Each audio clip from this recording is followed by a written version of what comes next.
제 사법고시 동기나 또는 대학교 뭐 친한 선후배 친구들이 다 지금 대법관, 또 대법관 마친 사람들도 있어요. 그리고 동기들은 또 재판 연구관을 거친 분들이 많고, 또 후배들은 현직에도 있고 한데, 그래서 제가 최근에 이제 이게 워낙 중요한 문제고, 또 작년에 우리 그 대통령 선거 직전 한 달 전에 이 국민 주권지를 명백히 침해하는 조이대 희대의난이 있었고, 이것은 반드시 바로잡아야 되기 때문에 제가 뭐 여러 전현직 대법관, 전현직 헌법 재판 연구관들한테 많이 좀 이 의견을 물었고, 제가 이제 찾아낸 대법원 판례 및 법 왜곡죄에도 해당하고, 그리고 그 대법원에 따라서 작년 그 유죄 취지 파기환송 판결은 위헌 헌법 위반이고 위법 형사소송법 위반 무효다라는 것까지 다 동의를 복수의 이 대법원 관계자로부터 동의를 받았습니다. 네. 명백하게 이 파기환송이 무효다라고 하는 네. 것까지는 사실 주장의 수준을 뛰어넘어서 확인이 되고 있다, 이렇게 볼 수 있는 거네요. 맞습니다. 그리고 또 한 가지 조금 뭔가 재밌는 것은 이 서울고등법원에 지금 파기환송심이 내려가 있지 않습니까? 이번에 이거 2월 달에 법관들 인사이동 때 그 담당 재판장이 바뀌었습니다. 근데 새로 맡게 된 서울고등법원 형사 7부 이재명 대통령의 선거법 위반 사건을 맡게 된 재판장이 구회근 재판장인데, 이 구회근 재판장이 저하고 또 국가적인 사건과 직접 관련되는 분인데, 그게 재작년 2024년 2월 6일 날 윤석열이가 그 터무니없는 의대 정원 2,000명 그걸 발표해서 제가 바로 소송을 냈고, 그때도 서울고등법원, 그때는 행정 7부의 이 구혜건 재판장님이 윤석열이의 의대 정원 2,000명은 아무런 과학적 근거가 하나도 없다는 것을 판결로 확인시켜줘서 그때 뭐 대한민국이 난리가 났죠. 그게 제가 담당했는데, 그 담당 재판장님이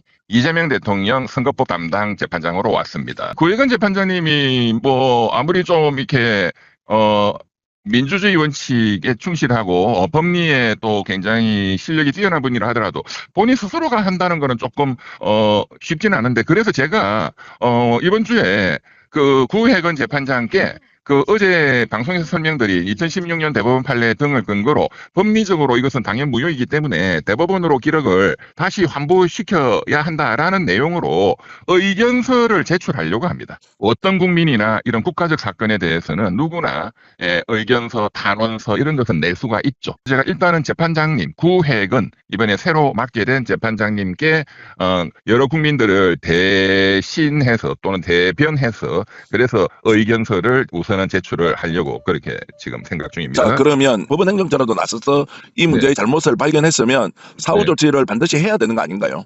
그러니까 이제 이거 하라고 국회의원들이 있는 거죠. 국회 민주당이 또 법사위가 있는 거고, 법사위에서 법원 행정처장을 불러서 이 문제에 대해서 강력하게 추궁하고 또 요구를 해야 되겠죠. 우선은 네. 국회가 해야 됩니다. 그 다음에 뭐 국민들이 할 수 있는 것은 일단 우리 스픽서를 중심으로 언론에서 이것을 계속 쟁점을 더 키우고 더 많은 국민들이 많이 알도록, 그 다음에 제가 생각하는 것은 우리 스픽서 중심으로 이 문제에 대해서 또 구혜건 재판장께 그런 의견서 내고 이제 하는 그런 등등을 국민들이 참여할 수 있도록 어떤 뭐 온라인 서명 운동 형식이 될 수도 있고, 그런 걸 우리 또 스픽서 중심으로 한번 추진하는 게 어떨까, 그런 생각도 드네요. 실제로 이병철 변호사님께서 뭐 대법원 쪽의 현직 뭐 또는 전직 이렇게 확인해 보니까 그 사람들도 이거 뭐 법 위반 맞다라고 네. 인정을 할 정도라면 네. 이거 탄핵 사유 되는 거 아닙니까, 조이대? 그래서 좋은 말씀하셨습니다. 이제 그래서 사실 이 대법원이 그간에 한 10년 동안 가장 중요한 역점 사업으로 추진한 것이 이 형사소송에 있어서 전자소송을 시작하는 거, 이게 돈도 많이 들었고, 그러니까 모든 대법관들이 또 다 잘 알아요, 이 내용을. 그렇기 때문에 작년에 그 이제 10월 10일 날 그 형사사법 절차에서 전자문서 이용에 관한 법률 시행령 대법원 규칙이 이제 드디어 발효가 되었고, 그 전에는 종이로 해야 된다는 걸 모르는 대법관이나 모르는 재판연구관은 없다고 합니다. 그렇기 때문에 이것은 조희대 대법원장도 스스로 본인들이 이거 명백히 이거는 법률 위반이고 잘못됐다 하는 것을 잘 알고 있고, 이러한 서면주의, 엄격한 요식주의를 위반한 그 검사의 공소장도 무효다라는 대법원이 내린 판결도 너무나 잘 알고 있기 때문에, 그래서 이것은 명백하게 현재 법으로 하면은 법왜곡죄고 종전의 법으로 하면은 직무유기죄고 7만 쪽의 종이 기록을 출력해서 검토해야만 되는 소송법상의 의무를 위반했고 나아가서 헌법 27조 이러한 형사소송 법률 규정에 따른 재판받을 권리를 명백히 침해했기 때문에 나아가서 이것은 작년 대통령 선거운동 기간 때의 대통령 후보의 당선 가능성이 굉장히 높은 대통령 후보의 정치적 표현의 자유의 문제이고 국민 주권주의 문제이기 때문에 너무나 중대한 헌법적 문제입니다. 따라서 이것은 헌법재판소가 이 심리를 하도록 만들어야 된다. 그 방법이 이제 이 사유가 나왔으니 탄핵 사유가 나왔으니 조희대 대법원장을 탄핵 소추를 발의를 이제는 시작을 해야 되는 충분한 법리적 명분이 쌓였다 이렇게 봅니다. 그간에 민주당이 작년부터 이제 여러 검사들이나 또 심지어 그 내란의 그 주요 임무 종사자인 한덕수 국무총리 등등을 탄핵 소추는 여러 건을 의결을 했는데 헌법재판소 가서 사실 단 한 건도 성공하지 못했습니다. 그만큼 헌법재판소가 이 탄핵을 인용하는 것을 굉장히 소극적으로 보고 있다. 그 어쩔 수 없어요. 그러면 현재 헌법재판소가 윤석열 탄핵 뭐 이런 거 빼고는 전부 다 탄핵을 기각해왔다. 그러면 헌법재판소가 탄핵을 인용할 수밖에 없는 그런 증거와 그런 헌법 위반을 찾아내야 된다. 탄핵을 받아들이려면은 헌법적으로 중대한 헌법 위반을 이론 구성을 해서 헌법재판관들이 그것을 인정을 해야 되기 때문에 그런데 이제는 정확하게 헌법 위반이 나왔다. 특히 대법원 판례로 그런 서면주의를 위반한 것은 명백히 헌법 27조 법률에 따른 재판받을 권리 침해다 하는 대법원 판결이 나왔기 때문에 그것을 근거로 탄핵소추 발의하면 헌법재판소도 받아들일 수밖에 없을 것이다. 그리고 헌법재판소의 이 조희대 대법원장에 대한 탄핵 사건이 또 국민들에게 방송이 되고 그 심리가 이렇게 공개됨으로써 이 구체적으로 어떠한 일이 벌어졌는지 이런 것들도 다 공개되고 하면 헌재도 탄핵을 인용할 수밖에 없는 그런 상황으로 갈 것이다. 이렇게 봅니다. 자, 지금부터 이제 좀 정무적 판단으로 이병철 변호사님께 좀 네네네네. 여쭤보겠습니다. 자, 그러면 탄핵을 할 만한, 탄핵 소추를 할 만한 이제 사안이 명백하게 나왔다. 문제는 네, 국회가 지금 지방선거를 90일 앞두고 있고 이 그렇습니다. 문제에 집중을 했을 때 이제 블랙홀처럼 빠져들 가능성도 있기 때문에 네, 어느 시점에 그러면 탄핵 소추안을 발의하고 통과시켜서 헌법재판소에서 최종적인 판단을 받자고 할 것인지는 매우 네네. 고도의 정치적 판단이 네네네. 필요할 것 같습니다. 어떻게 보십니까? 네네.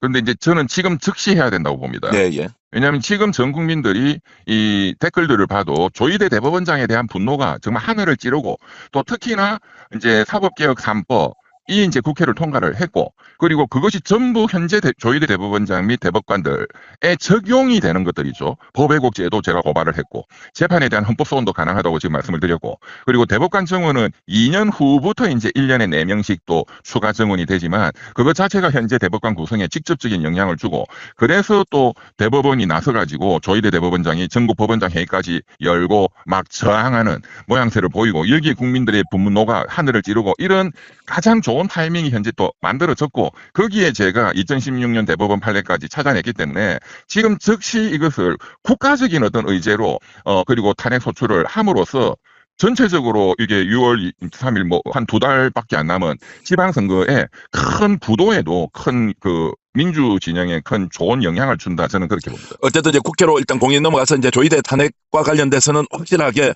증거가 또 위법한 사항이 일단 나왔다라고 이제 보고요. 그렇습니다. 변호사님 제가 이런 질문 한번 드려보겠습니다. 네네. 2025년 5월 1일이었습니다. 네. 자, 그러면은 이재명 후보에 대한 파기환송 선거법 관련해서 결정을 내면서 전 국민이 충격에 빠졌죠. 네네.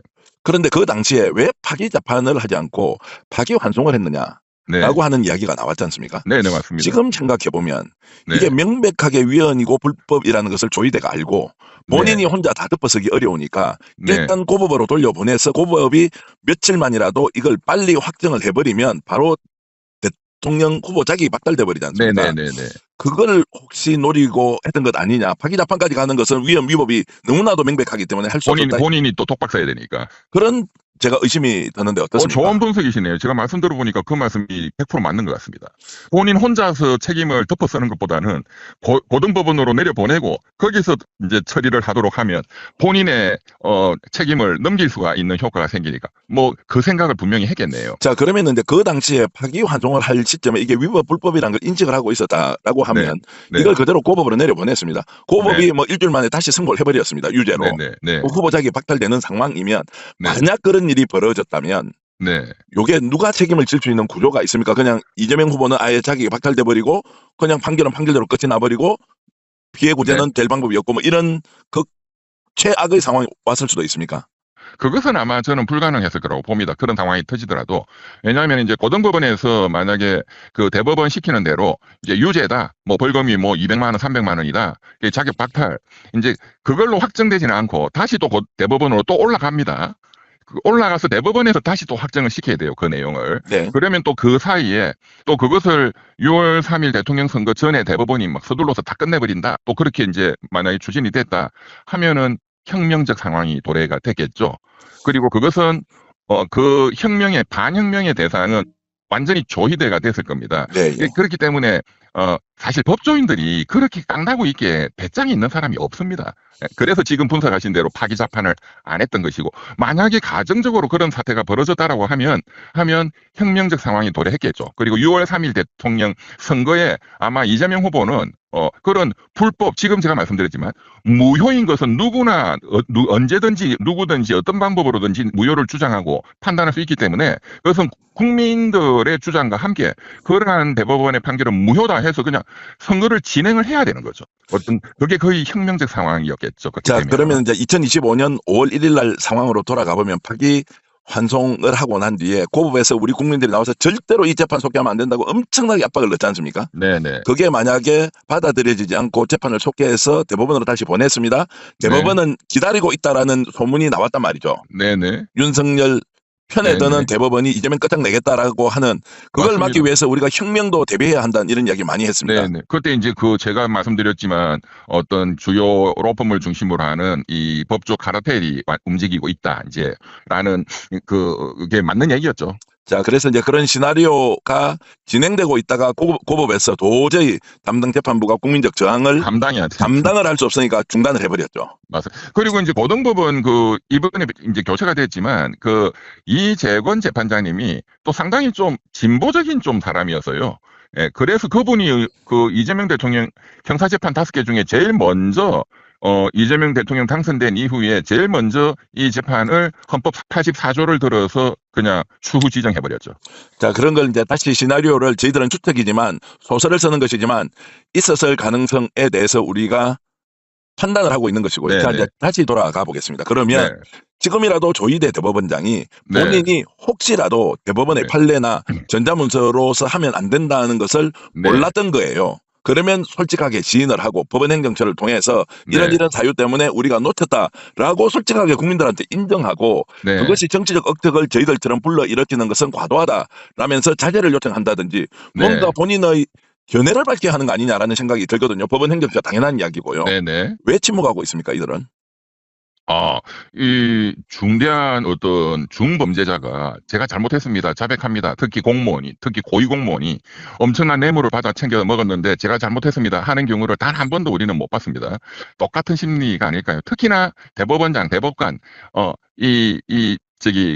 좋은 대학교 나오고 평생 엘리트로 크고 온실의 하추처럼 커왔던 그런 고위공무원들, 특히 특권 속에 살아왔던 이 대법관, 대법원장, 이런 분들은 그런 배짱은 없습니다. 그건 기대할 수가 없을 것 같네요.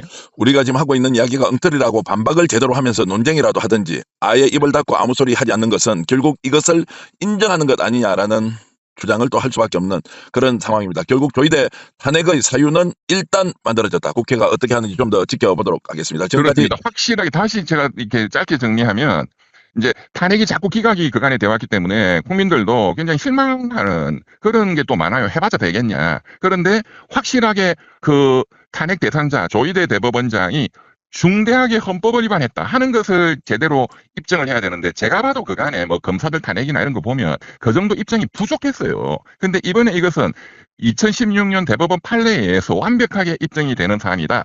즉각적으로 조희대 대법원장에 대한 탄핵 소추 발의를 해야 된다, 이렇게 봅니다.